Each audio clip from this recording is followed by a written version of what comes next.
Mark chapter 5, verses 21 to 43. When Jesus had crossed again in the boat to the other side, a great crowd gathered round him, and he was by the lake. Then one of the leaders of the synagogue, named Jairus, came, and when he saw him, fell at his feet and begged him repeatedly, "My little daughter is at the point of death. Come and lay your hands on her, so that she may be made well and live." So he went with him. And a large crowd followed him and pressed in on him. Now there was a woman who had been suffering from hemorrhages for 12 years. She had endured much under many physicians and had spent all that she had, and she was no better, but rather grew worse. She had heard about Jesus and came up behind him in the crowd and touched his cloak, for she said, "If I but touch his clothes, I will be made well." Immediately her hemorrhage stopped, and she felt in her body that she was healed of her disease. Immediately aware that power had gone forth from him, Jesus turned about in the crowd and said, "Who touched my clothes?" And his disciples said to him, "You see the crowd pressing in on you. How can you say, 'Who touched me?'" He looked all around to see who had done it. But the woman, knowing what had happened to her, came in fear and trembling, and fell down before him and told him the whole truth. He said to her, "Daughter, your faith has made you well. Go in peace and be healed of your disease." While he was still speaking, some people came from the leader's house to say, "Your daughter is dead. Why trouble the leader any further?" But overhearing what they said, Jesus said to the leader of the synagogue, "Do not fear, only believe." He allowed no one to follow him except Peter, James, and John, the brother of James. Then he came to the house of the leader of the synagogue. He saw a commotion, people weeping and wailing loudly. When he had entered, he said to them, "Why do you make a commotion and weep? The child is not dead, but sleeping." And they laughed at him. Then he put them all outside and took the child's father and mother and those who were with him and went in to where the child was. He took her by the hand and said to her, "Talitha cum," which means, "Little girl, get up." And immediately the girl got up and began to walk about. She was 12 years of age. At this they were overcome with amazement. He strictly ordered them that no one should know about this and told them to give her something to eat. The pair of readings sandwiched together in today's Gospel present two distinct and at least one common pastoral concern.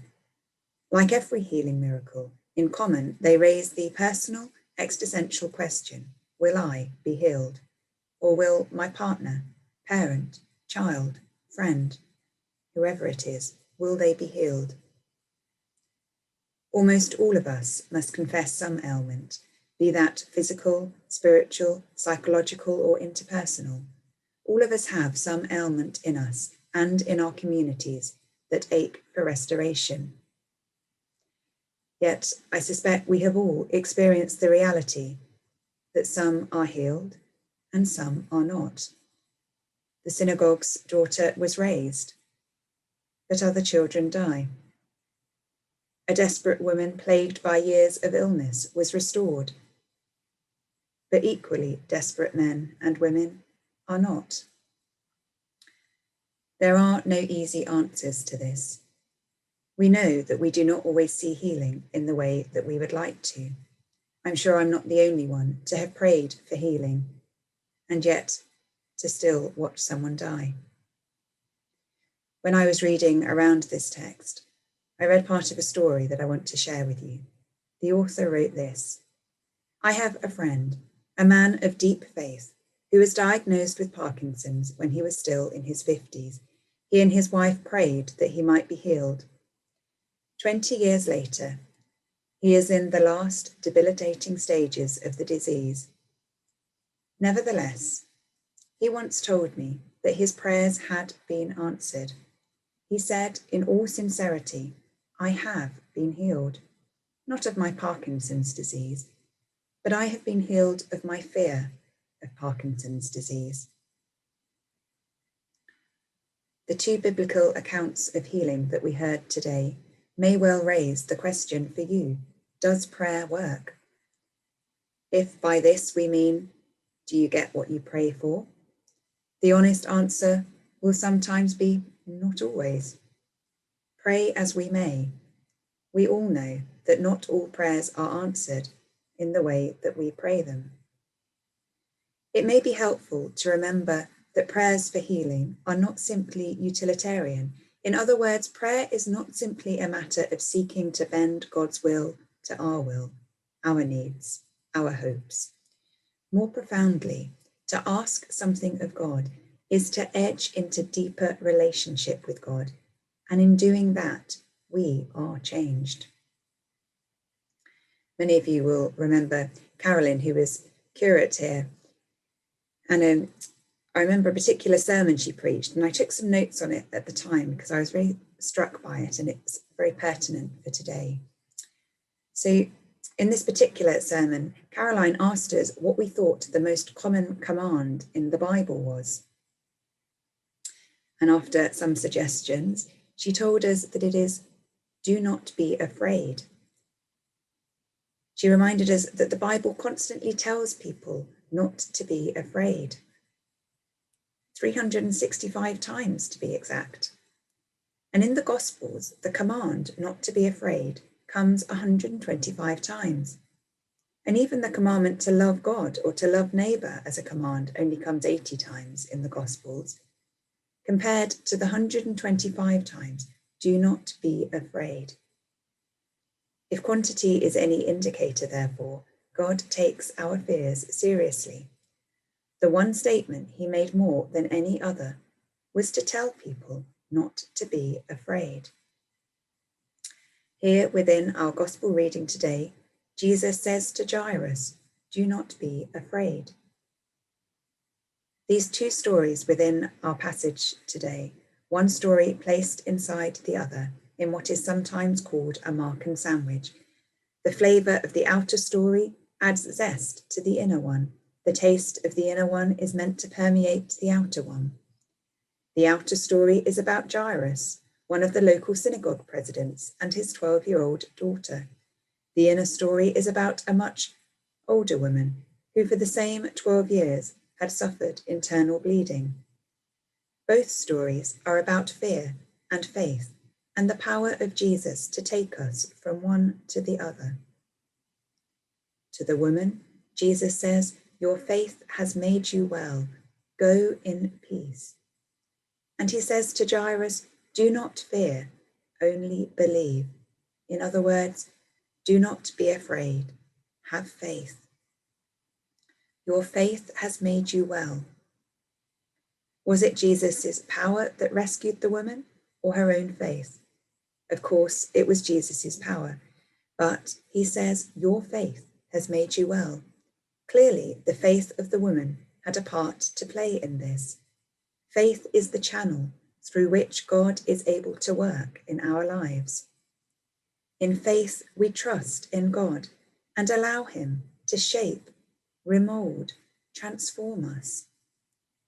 Having faith does not mean that everything will go in the way we hoped it would, that all people we prayed to be physically well in this life will be. And the absence of physical healing, where we might have prayed and longed for it, is certainly not an indicator of lack of faith. To hear and to trust the words of Jesus, do not be afraid, when the outcome is not what we wanted, when life changes in a way we didn't want, when sickness strikes, when a relationship breaks down, when we feel paralyzed by grief or worry or anxiety. To hear and to trust the words of Jesus, do not be afraid. In these times, that takes extraordinary faith. Yet, it is through faith that we can know, in the midst of whatever we might be experiencing, it is through faith that we can know the peace which surpasses all understanding, the peace of God.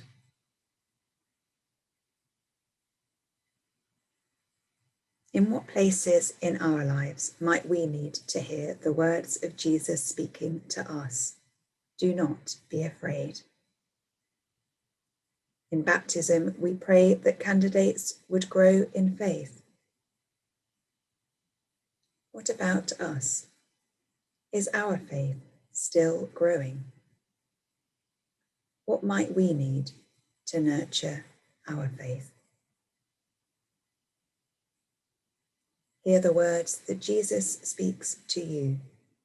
Do not be afraid.